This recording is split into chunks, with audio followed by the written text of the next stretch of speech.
ప్రేక్షకులకు నమస్కారం. నేటి భాగంలో మారేడు చెట్టు విశిష్టత, పవిత్రత, ఔషధ గుణాల గురించి తెలుసుకుందాం. శివ పూజలో పువ్వులతో పాటు కొన్ని ఆకులను ఉపయోగిస్తారు. వాటిలో బిల్వపత్రం, మారేడు ఆకు ప్రధానమైనది. బిల్వ ఆకులతో పూజ శ్రేష్టమైనది. బిల్వపత్రాలు గాలిని, నీటిని శుభ్రపరుస్తాయి. ఈ చెట్టు నుంచి వచ్చే గాలి శరీరానికి సోకడం ద్వారా ఆరోగ్యానికి మేలే జరుగుతుంది. జబ్బులు అంటవు, అంతర కణాలకు మంచిది. ఇది పవిత్ర వృక్షాల్లో ఒకటి. శివునికి ప్రీతికరమైన ఈ మారేడు ఆకులతో శివ పూజ చేస్తే అనుకున్న కోరికలు నెరవేరుతాయి. మారేడు దళం 3 భాగాల్లో త్రిమూర్తులైన బ్రహ్మ, విష్ణు, మహేశ్వరుడు కొలువుంటారు. మారేడు దళం ఇచ్ఛాశక్తి, జ్ఞానశక్తి, క్రియాశక్తికి సంకేతం. ఇవి 3 శివ స్వరూపం. శివ సహోదరి అయిన మహాలక్ష్మీదేవి హృదయం నుంచి మారేడు దళం ఆవిర్భవించడం వలన మారేడు దళం శివునికి అతి ప్రీతికరమైనదని పురాణాలు చెప్తున్నాయి. మారేడు వృక్షంకు చుట్టూ భక్తితో ప్రదక్షిణలు చేసి దళమును భక్తితో తాకినట్లయితే శివుడిని స్పృశించినట్లే అని ఆధ్యాత్మికత నిపుణులు అంటున్నారు. లక్ష్మీదేవి తపస్సు వలన బిల్వ వృక్షము పుట్టినది. ఆమెను బిల్వ నిలయ అని పిలుస్తారు. బ్రహ్మ వార్చాసు పొందడానికి సూర్యుని మెప్పు కోసం చేసే కామ్య యాగంలో బిల్వ కొయ్యను యుపస్తంభముగా నాటుతారు. అశ్వమేధ యాగములలో ఇలాంటి బిల్వయూపములను 6 ప్రతిష్ఠించుతారు. అంతేకాకుండా రోహిణి నక్షత్రం రోజున మారేడు చెట్టు కింద పూజ చేస్తే దారిద్ర్య బాధలు తొలగిపోతాయి. సూర్యోదయం నుంచి వచ్చే రోహిణి నక్షత్రం రోజు మారేడు చెట్టుకు పూజ చేస్తే సిరి సంపదలు వెల్లివిరుస్తాయి. రోహిణి నక్షత్రం చంద్రునికి చెందినది. ఇక చంద్రునికి ఆధిపత్యం వహించే దైవం మహాలక్ష్మి. అందుకే రోహిణి నక్షత్రం రోజున మారేడు చెట్టు వద్ద పూజ చేస్తే ఐశ్వర్యం స్థిరంగా నిలబడుతుంది. మారేడు చెట్టు ఎక్కడున్నా లేకుంటే దేవాలయాల్లో ఉండే మారేడు చెట్టు వద్దకు వెళ్ళి ఈ పూజ చేయాలి. మారేడు చెట్టు మొదట్లో నీరు పోసి ఆవు నెత్తితో దీపారాధన చేసి గంధపు సువాసన వచ్చే అగరబత్తులను వెలిగించి చెట్టు కింద కూర్చొని లక్ష్మీదేవికి సంబంధించి అష్టోత్తరాన్ని పారాయణం చేయాలి. ఆపై తమ దారిద్ర్య బాధలు తొలగిపోవడానికి ఇష్టదైవానికి నమస్కరించుకోవాలి. లక్ష్మీదేవికి సంబంధించిన ఏదైనా స్తోత్రాన్ని పారాయణ చేసుకోవాలి. తర్వాత చినుకులు లేని మారేడు దళాలను 2 లేదా 3 తెచ్చుకొని ఒక దళాన్ని బీరువలో ఉంచుకోవాలి. రెండోది కవర్లో ఉంచి ప్యాకెట్లో ఉంచుకుంటే డబ్బు స్థిరంగా నిలుస్తుంది. రోహిణి నక్షత్రం నాడు ఇంటికి తీసుకొచ్చే మారేడు దళాన్ని క్యాష్లో ఉంచుకుంటే ఐశ్వర్యాలు చేకూరుతాయి. ఇక మారేడు చెట్టు పూజతో సకల పాపాలు తొలగిపోతాయి. వేదాల ప్రకారం శివుడే ఐశ్వర్య ప్రదాత. అందుకే మారేడు ఆకులతో శివుణ్ణి పూజించి సకల సంపదలను పొందవచ్చునని ఆధ్యాత్మిక పండితులు సూచిస్తున్నారు. మారేడు లేదా బిల్వము శివ పూజలో ముఖ్యం. మారేడు దళాలు లేకుండా శివార్చన లేదు. హిందువులకు మారేడు వృక్షం చాలా పవిత్రమైనది.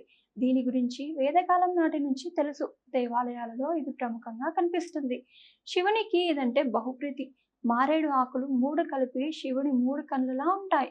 శివుడు ఈ మారేడు చెట్టు కింద నివాసం ఉంటాడని ప్రతీతి. మారేడు దళాన్ని సోమవారం, మంగళవారం, ఆరుద్ర నక్షత్రం, సంధ్యా సమయము, రాత్రి వేళందు, శివరాత్రి రోజున, సంక్రాంతి రోజున, పండుగల సమయాన కోయకూడదు. కనుక ఈ దళాలను ముందు రోజు కోసి భద్రపరిచిన దళాలతో పరమశివుని పూజిస్తారు. బిల్వపత్ర హిందూ దేవతల్లో ఒకరైన శివ పూజలో ముఖ్యం. శివును బిల్వపత్రంలో పూజించుట శ్రేష్టము. బిల్వ వృక్షము సాక్షాత్తు శివస్వరూపమని దేవతలు భావించెదరు. శివ పురాణంలో బిల్వపత్రం యొక్క మహిమను తెలిపే కథ ఉంది. ఒకనాడు శనిదేవుడు శివుని దర్శించుటకై కైలాసంలోకి పార్వతీ పరమేశ్వరులను దర్శించి భక్తితో స్తుతించాడు. అంతటి శివుడు శనిదేవుని విధి ధర్మమును పరీక్షించిన నెపమున నీవు నన్ను పట్టగలవా అని ప్రశ్నించాడు. అందుకు శని మరుసటి రోజు సూర్యోదయం నుండి సూర్యాస్తమయ కాలం వరకు శివుని పట్టి ఉంచగలనని విన్నవించాడు. అంత శివుడు మరునాటి ఉషోదయ కాలమున బిల్వవృక్ష రూపము దాల్చి ఆ వృక్షం నందు అగోచరముగా నివసించాడు. మహేశ్వరుని జాడ తెలియక పార్వతీదేవితో సహా దేవతలందరూ ముల్లోకములను గాలించారు. వారెవ్వరికి మహేశ్వరుని జాడగాని శనిదేవుని జాడగాని తెలియలేదు. ఆనాటి సూర్యాస్తమయ సంధ్యాకాలము గడిచిన పిదప మహేశ్వరుడు బిల్వ వృక్షం నుండి సాకార రూపంగా బయటికి వచ్చినాడు. మరుక్షణమే శనిదేవుడు అచట ప్రత్యక్షమైనాడు. నన్ను పట్టుకోలేకపోయావే అని పరమేశ్వరుడు ప్రశ్నించగా శనిదేవుడు నమస్కరించి, నేను పట్టుట చేతనే గదా లోకారాధ్యులు తమరు ఈ బిల్వ వృక్ష రూపంగా ఇందులో దాగి వసించినారు అన్నాడు. శనిదేవుడు విధి నిర్వహణకు భక్తి ప్రపత్తులకు మెచ్చిన శివుడు, ఈశ్వరుడైన నన్నే కొద్ది కాలము పట్టి నాయందే నీవు వసించి ఉండట చేత నేటి నుండి నువ్వు శనీశ్వరుడువు అను పేరు ప్రసిద్ధి నొందగలవు. అంతటా శని దోషమున్న వారు ఆ దోష పరిహారార్థము నన్ను బిల్వపత్రములతో పూజించిన దోష నివృత్తి జరుగును. బిల్వపత్ర పూజ చేత శివభక్తులైన వారిని ఈ శనీశ్వరుడు బాధించడు అని అభయమిచ్చాను. భౌతిక లక్షణాలు: మారేడు 8 నుండి 10 మీటర్ల ఎత్తు వరకు పెరిగే వృక్షం. దీని ఆకులు సుగంధభరితంగా ఏదో దివ్యానుభూతిని కలుగజేస్తూ ఉంటాయి. దీని పువ్వులు ఆకుపచ్చ రంగుతో కూడిన తెలుపు రంగులో ఉండి కమ్మని వాసనని కలిగి ఉంటాయి. మారేడు కాయలు గట్టిగా ఉంటాయి. విత్తనాలు చాలా ఉంటాయి. మారేడు గుజ్జు కూడా సువాసనగా ఉంటుంది. మారేడు పుట్టు పూర్వోత్తరాలు: భారతదేశంతో పాటుగా ఆసియా దేశాలలో చాలా వరకు మారేడు చెట్టు పెరుగుతుంది. ఈ చెట్టు యొక్క శాస్త్రీయ నామం మార్మెల్లస్. మారేడు యొక్క ఔషధ గుణాలు మరియు ఉపయోగాలు: అతిసార వ్యాధికి దీని పండ్ల రసం చాలా మంచి మందు. మొలలకు ఇది మంచి ఔషధము. దీని ఆకుల రసము చక్కెర వ్యాధి నివారణకు చాలా మంచిది. ఇందులో గల పదార్థాలు ఖనిజాలు, విటమిన్లు చాలా ఉంటాయి. కాల్షియం, ఫాస్ఫరస్, ఇనుము, carotene, B vitamin, C vitamin ముఖ్యమైనవి. మారేడు దళములలో పళ్ళలో చాలా ఔషధ గుణాలు ఉంటాయి. మారేడు దళము గాలిని, నీటిని దోషరహితము చేస్తుంది.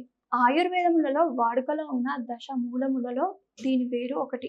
మారేడు ఆకులు జ్వరాన్ని తగ్గిస్తాయి. మారేడు ఆకుల కషాయము తీసి అవసరం మేరకు కొంచెం తేనె చుక్కలు కలిపి త్రాగితే జ్వరం తగ్గుతుంది. కడుపులోను పేగుల్లోని పుండ్లను తగ్గించే శక్తి బిల్వ ఆకులకు ఫలాలకు ఉంది.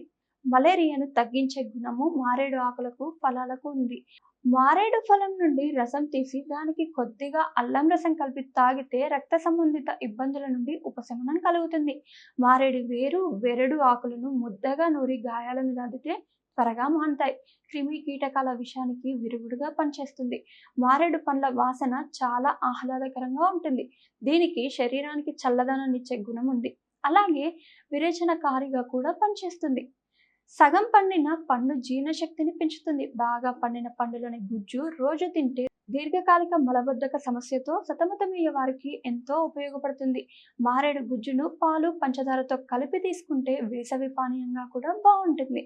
ప్రేవులను శుభ్రపరచడమే కాకుండా వాటిని శక్తివంతంగా కూడా తయారు చేస్తుంది.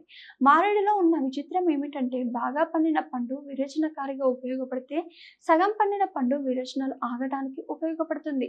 జిగురు విరేచనాలు అవుతున్న సగం పండిన మారేడు పండు ఎంతో ఉపకరిస్తుంది. విరేచనాలు తగ్గడానికి గుజ్జుగా కంటే ఎండబెట్టి పొడుముగా చేసినది బాగా ఉపకరిస్తుంది. మారేడు ఆకుల కషాయాన్ని కాచుకొని తాగితే హై పవర్, ఎసిడిటీ లాంటి గ్యాస్ట్రిక్ సమస్యలు తగ్గుతాయి. మారేడు ఆకుల కషాయాన్ని నువ్వుల నూనెతో కాచి దానిని తలస్నానానికి ముందు రాసుకుంటే తలస్నానం చేసిన తర్వాత జలుబులు, తుమ్ములు వచ్చే వారికి బాగా ఉపయోగపడుతుంది. దేహాన్ని శ్రేష్టంగా ఉంచుతుంది. మారేడు పత్రాలు నూరి రసం తీసి శరీరానికి పూసుకుంటే చెమట వాసన రాదు. మారేడు వేరు రసం తీసి తేనెతో రంగరించి త్రాగితే వాంతులు వెంటనే తగ్గుతాయి. ఈ రసాన్ని రోజు సేవిస్తే అనారోగ్యాలు దరిచేరవు. బిల్వపత్రాలను దంచి కళ్ళపై లేపనంగా వేసుకుంటే కంటి దోషాలు ఏమైనా ఉంటే నశిస్తాయి. మారేడు చూర్ణం అతిసారాన్ని తగ్గిస్తుంది. ఇతర భాషలలో పేర్లు: తెలుగు వారికి సుపరిచిత నామం మారేడు. సంస్కృతంలో బిల్వ, హిందీలో బేల్ అంటారు.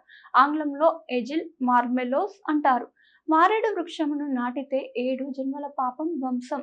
మారేడు వృక్షం మిగిలిన వాటికంటే 4 రెట్లు ఆక్సిజన్ ప్రాణవాయువును రాత్రి వేళలో కూడా విడుదల చేస్తుంది.